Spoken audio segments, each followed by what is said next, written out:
International Women's Day has been celebrated for over 100 years on March the 8th as a means of highlighting the contributions of women and for keeping the claims of gender equality firmly on national agendas worldwide.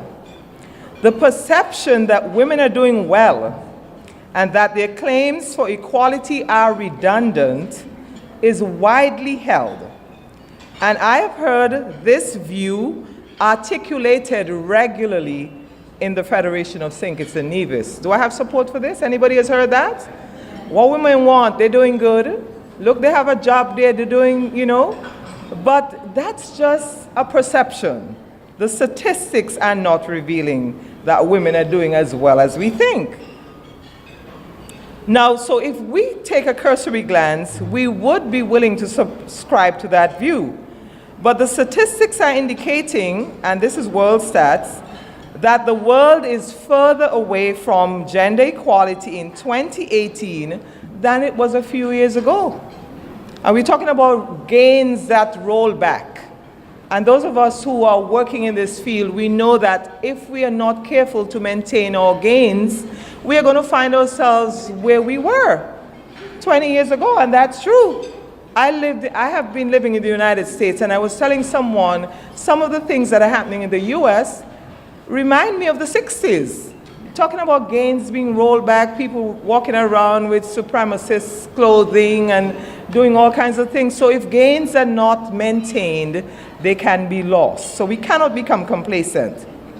According to the World Economic Forum, the realization of gender equality has been placed at 100 years, from 83 years in 2016. And we just need to think about those figures there. 2016 was just 2 years ago, and they were predicting that in 83 years we'll realize gender equality. And now they're saying, this is 2018, we're just beginning, that it will take 100 years. Now, some of us feel a little bit discouraged, right? Yes, because we know that we're not going to be around for it. But guess what? If we do the work, other people will be able to benefit. And that's the attitude, based on what Dr. McIntyre was saying. We have to individually and collectively press, because if we don't live to see it, somebody else will benefit. Now, the theme, Press for Progress, is very timely. In fact, it's emotive. It conjures up certain feelings within us that we can't relax. Sometimes I was talking to one of my colleagues this week, and we have a colleague in Ghana, and he sent us an email. We're working on a project together. And I said to her, she said to me that he doesn't respond in a timely manner to our efforts on this side, and this is a volunteer something. And I said, that's the chauvinism coming out, but don't let it go. She said, girl, you're always on this gender thing. I say, I bet if a man sent him that mail, he would respond promptly. 2 or 3 days would go by and we wouldn't hear from him. And I say, we need to, and I pointed out to him in the mail that we expect timely responses. And so we cannot relax. It always has to be ongoing. Call us uptight if we may, but we cannot relax our efforts. For those of us who have been in this struggle for 2 decades or more, and some people more, I see Jean Thomas in the room. Some people have been in this struggle for a long time. And we feel that nothing is happening sometimes. You look at the statistics and you read the stories and you wonder, is it making a difference? But it is. We cannot be discouraged. So we must press for progress so our daughters and granddaughters and daughters-in-law, I don't have daughters, and I hope maybe one day I'll have daughters-in-law, but will realize the progress that we have worked so hard to realize. Pressing suggests unrelenting effort to keep equality issues on the proverbial front burner in our policies, our programs, in our advocacy, in our challenging of established norms and stereotypes, in our support of women, and the highlighting of their contributions to national development. As I was reading up for this, I saw something in one of the articles I read in which a woman from one of the Caribbean islands went to ask a politician what he was doing about electricity in her neighborhood. And he said to her she needs to go find a man to sleep with. And I was like, really? Really? What type of answer is that to when are you going to bring electricity? But it does speak to the feeling that these are things that women need to be concerned about, finding somebody to sleep with, as opposed to the substantive issues that affect our lives on a daily basis. A lot of times we're not even taken seriously. See? So we have to ensure that when our daughters and granddaughters come along, they're taken seriously, their issues are taken into concern, and that the stereotypical thinking disappears. Pressing for progress suggests intentional action that is absolutely essential to move women from the periphery of political decision making to be represented in proportion to their presence in the population at the decision making level. And we're noticing in our region, the Caribbean region has one of the lowest levels of female political participation. And we do need to address that because we're very progressive in some other ways. And sometimes we feel that we don't need special affirmative measures to advance women. But that's something that we have agreed to. That's something that this country has agreed to. In CEDAW 1985 Article 4, when you get a chance, Google it on your phone, all of the countries, think it's signed in 1985, agreed to advancing women politically by using special measures. So if you don't have to take my word, look for it. Now, pressing for progress also means advocacy at the regional level to end girl marriages within our region. And that's a problem in at least 2 countries in our Caribbean region, where girls as young as 15 and 16 are married to men who are 60 years old. And they say, well, it's better than for them to get pregnant as teenagers. We marry them. Usually it's an economic transaction between the parents and these older men. And we may think, well, it's not happening in St. Kitts. But with the freedom of movement, we will have some of those challenges very shortly. When I was in gender, there was a father who refused to send his daughter to school. So I tried to contact him to find out why he wasn't sending the daughter. This is a man who came to St. Kitts to work. He said, well, if I send her to school, and I tell you exactly how he said it, and then I'll tell you what he meant. If I send her to school, she's going to lose she maid, and I'm not going to get no husband for she. Did you hear that? He's willing to sacrifice his daughter's education because if she goes to school, she may get into bad company and lose her virginity. Sad, but that's our Caribbean reality, and we have a role to play because by speaking out on girl marriages, the chances are we will have addressed that problem before it comes to our shores. And there's a group called Girls Not Brides. I don't know how many of you have heard about that group. They're advocating for the end of girl marriages. And in the Caribbean, the sad reality is that there are no real records on the number of girls who are being married as little girls. So we don't know whether it's increasing or it's decreasing. Now, last year, Time magazine named a group of people who had the courage to speak out on sexual harassment. I don't know how many of you followed that. And a lot of that sexual harassment took place in the workplace. Okay? And Pressing for Progress here in St. Kitts would address the issue of sexual harassment in the workplace and the effort to review draft sexual harassment legislation, which we have, and the realization of its passage. Mr. PM, you're right in the midst, so that's something I'm putting on your plate. Now I'm no longer employed, I can speak. Okay, as women, our lives are very circumscribed, and it will take a Herculean effort to remove the barriers to the realization of gender equality. Are we up to the task of pressing for progress? And you know, women have so many things that they do. You know, when it comes to care work, women provide so much in terms of care work.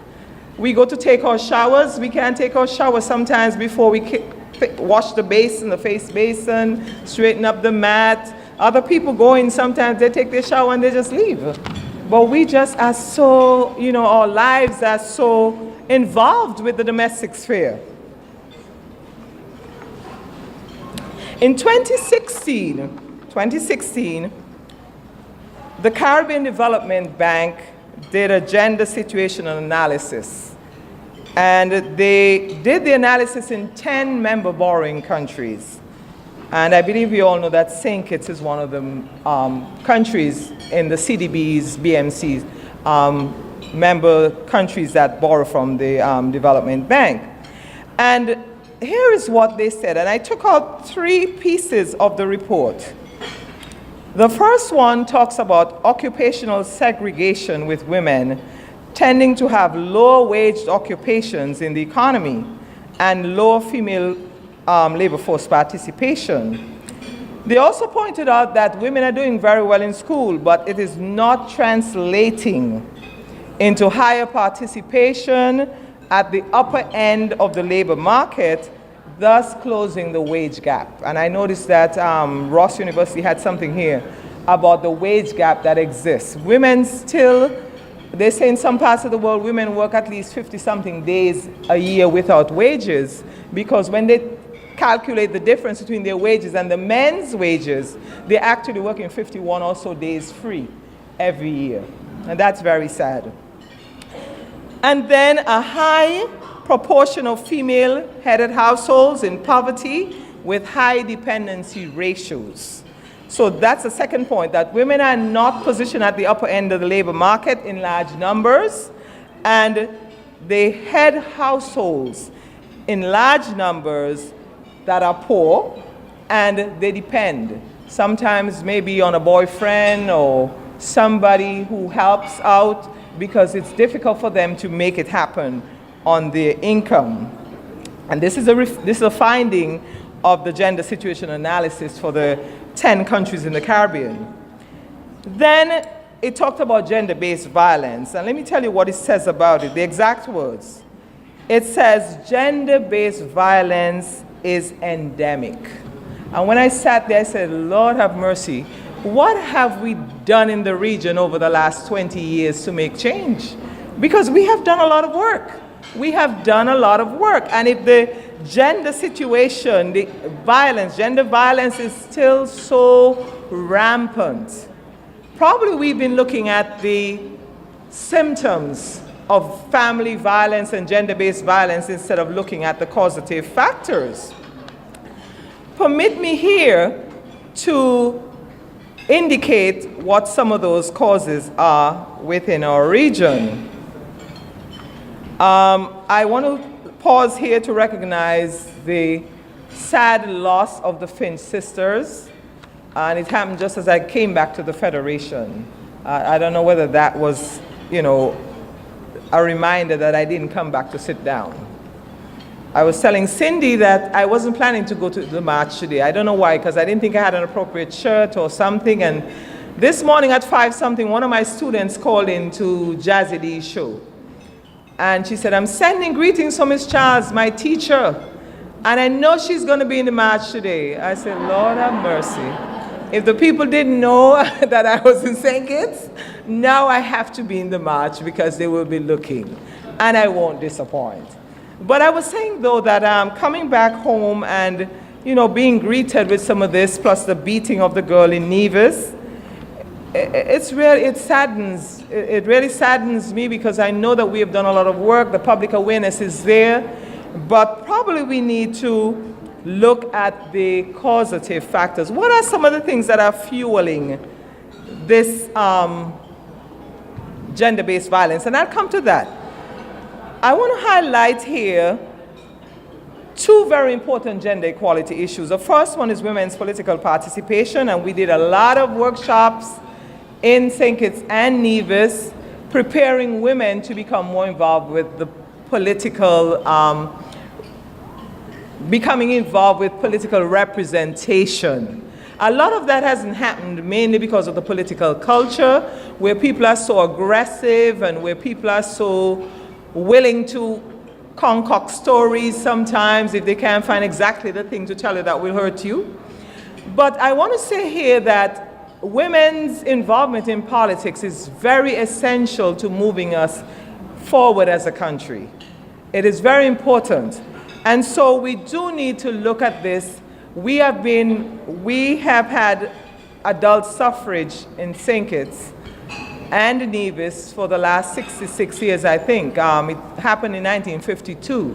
I was born in 54, so I know it happened 2 years before I was born. And I'm already a senior, so suffrage is a senior here too.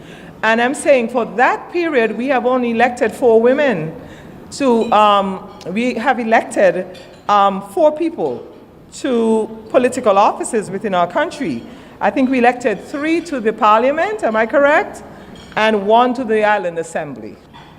We elected the Honorable Marcella Liebert, we elected Jacinth Henry Martin, and we elected Constance Mitchum. How could I forget Miss Mitchum, who is the first woman to have been elected, and she gave a lot of support to gender affairs in the past also.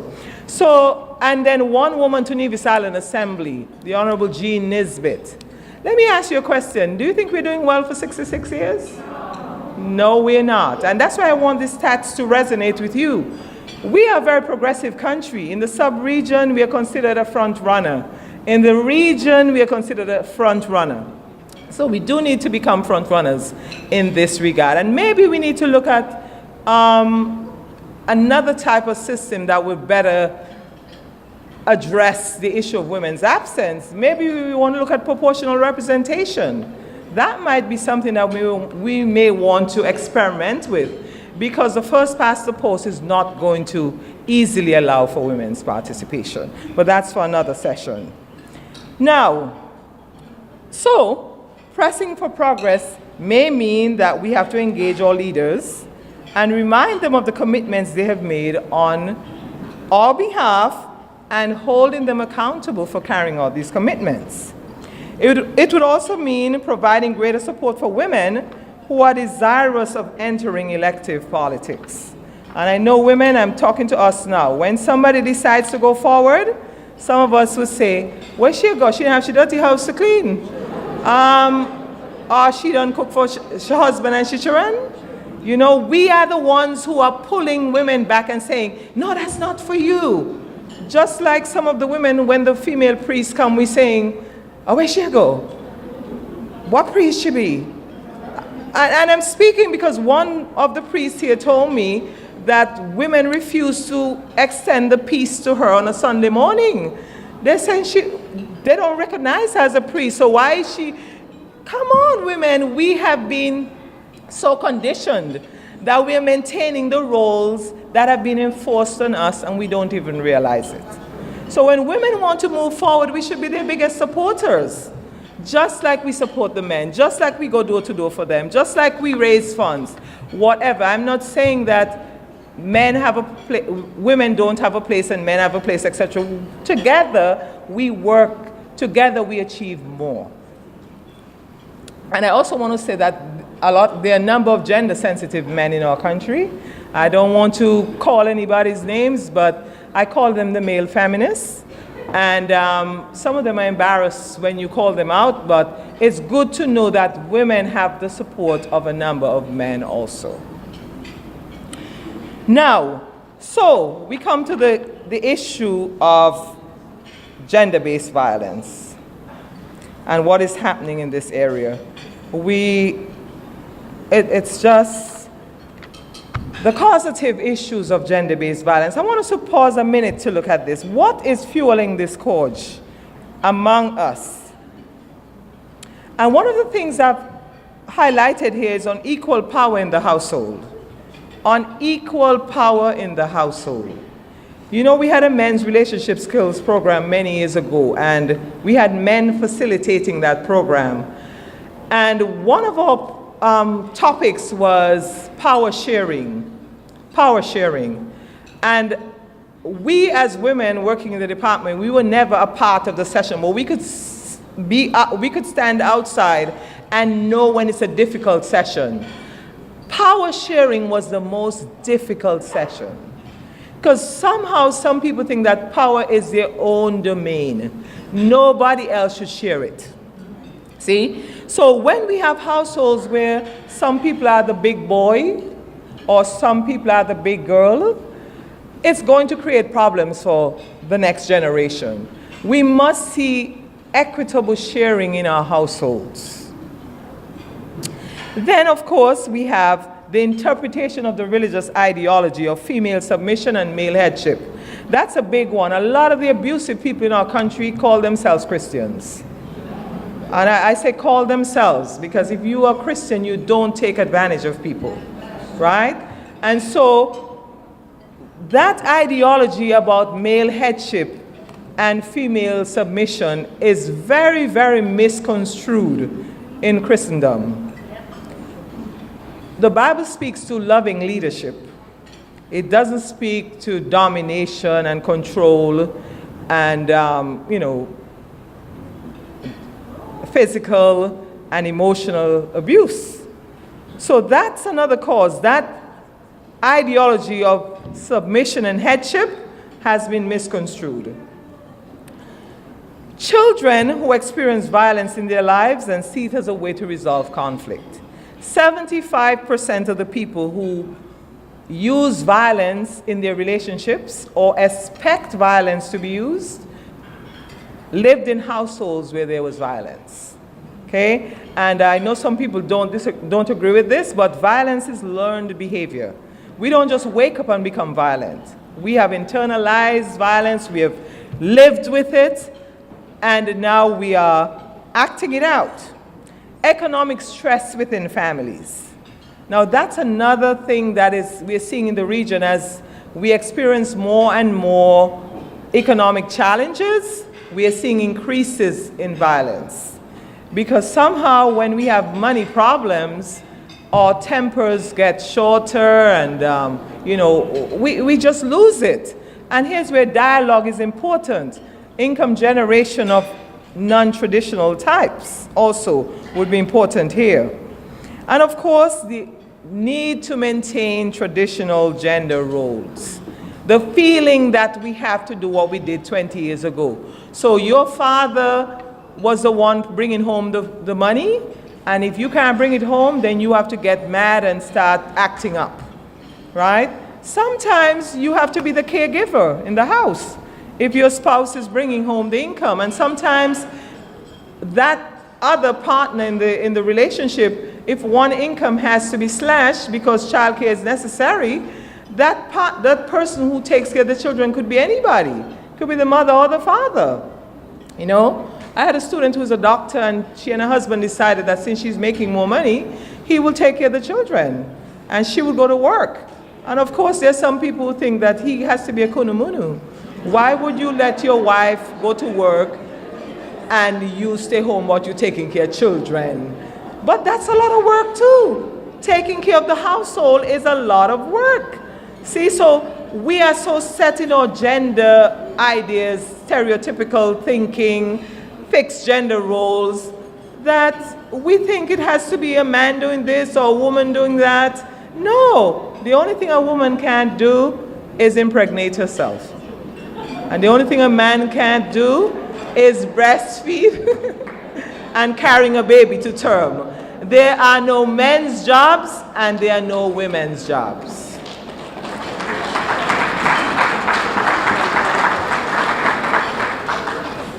Pressing for progress in this area would address the causative factors of domestic violence rather than the symptoms that we see. As women, we could provide support for single parents. And that's a very important area. The extended family has almost disappeared. Am I right? Yeah, auntie up the road and mama down the road. No longer there. We've moved from Parsons. We live in Bastille. We have nobody there to help us. Women helping each other can make a lot of difference.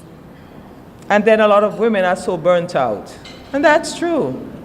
I see women sometimes, they're so at their wits' end. They're pregnant, they have a baby bag, because they have a small child, they're carrying groceries on the other side. It's not easy. So if we can help each other as women, it would make a lot of difference.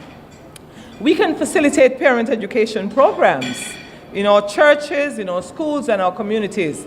St. Kitts and Nevis has an abundance of trained parent educators. Am I right? Anybody here from University of the West Indies? They did a program here in which they trained so many people. I plan to get that list because I'm going to remind the people that they can get out there and do a program in their church, because that's an investment. The university invested in us, and now we need to return. Then we need to generate public awareness of the issue of violence in our country and the need for equality. And we can never get tired of speaking about relationships, because that's what life is about, relationships. Then we need to lobby our leaders to put the necessary preventive mechanisms in place, supported by the appropriate legislation and protocols. I know we have the domestic violence protocol that we're working on. I do hope it's realized very shortly. Around the world today, women are participating in events to commemorate International Women's Day. We are all cognizant that as we celebrate our accomplishments, that there's quite a lot of effort necessary to maintain our gains and to realize progress toward gender equality. Remember I said gains could be rolled back. I think sometimes some of us don't realize that progress is like a drum you're pushing up the hill. How many of you remember the days when we carried water? I know we're a sophisticated society, right?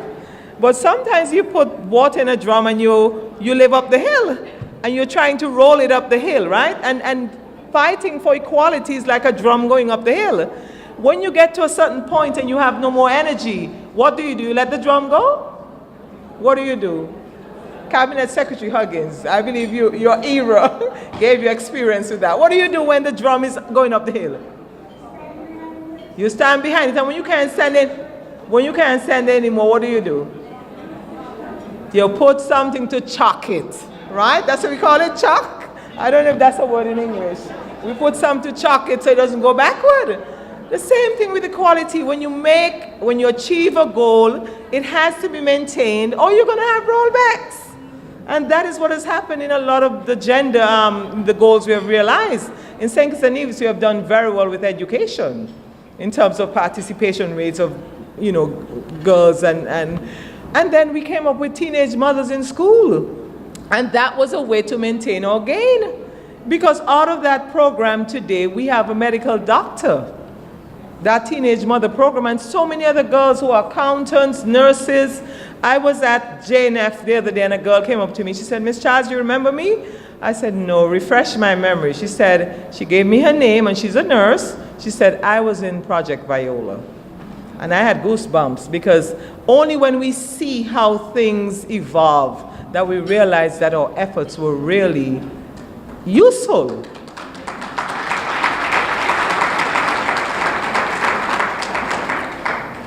It was Susan B. Anthony, and you've heard about her. She's an American woman who said,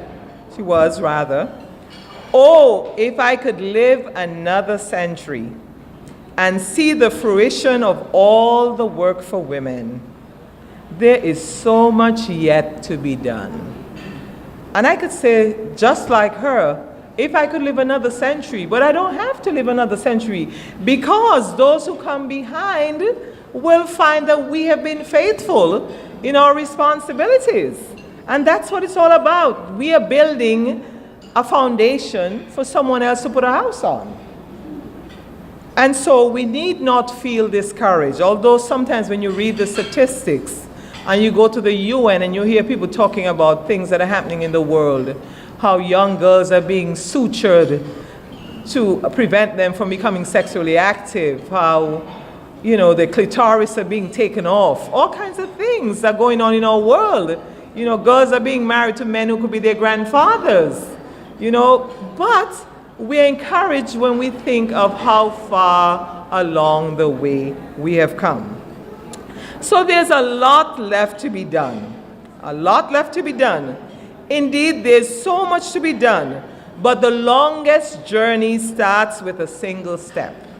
And that's wonderful news, because sometimes we feel discouraged, but if we take that first step in faith, we would be able to complete or take the journey to the point where someone else could take over.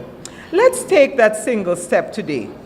A firm commitment to press for progress. Let me see the hands of those of you in here today who would like to reconfirm your commitment or make a firm commitment to press for progress for equality.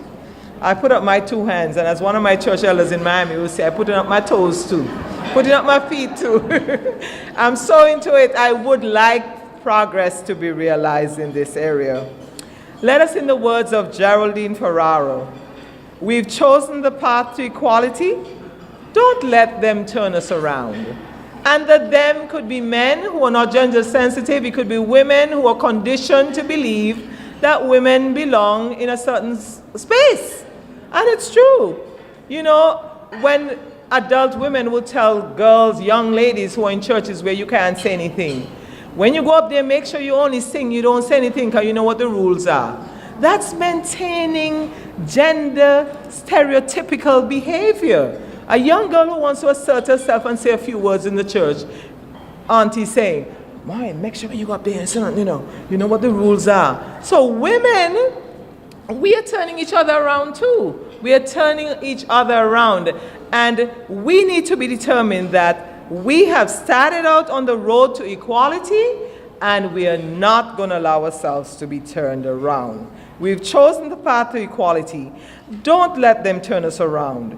Recommit yourselves to the struggle. Recommit ourselves to the struggle. Battle weary as we may be. Battle weary. Anybody's battle weary? I'm battle weary some days, because I started being around gender in 1995, just before the Beijing Platform for Action. That's a long time, and that's how many years now? 23 years. That's the age of my younger son. And it's a long time, especially when we have only been promised 70 years to live. You know? So we do need to not be weary, not to be discouraged. As Dr. McIntyre says, get up, telling ourselves we're going to be awesome. I like that. Come Monday blues. Every day is a day to fight for equality. Every day. We cannot take a holiday. Let those who come behind us find us faithful. And I've always liked this song. Some of you know it. May the fire of our devotion light their way. Let us press for progress so that our development as a nation would be engendered and not endangered. I think these were the words of the former Secretary General, Kofi Annan, a very charming man from Ghana, the country of Ghana. So we do need to ensure that our development as a people is engendered, because if it's not, it's going to be endangered. I want to thank you very much, and God bless all of us, and may we work to advance this beautiful country of ours in a gender equitable manner. Thank you very much.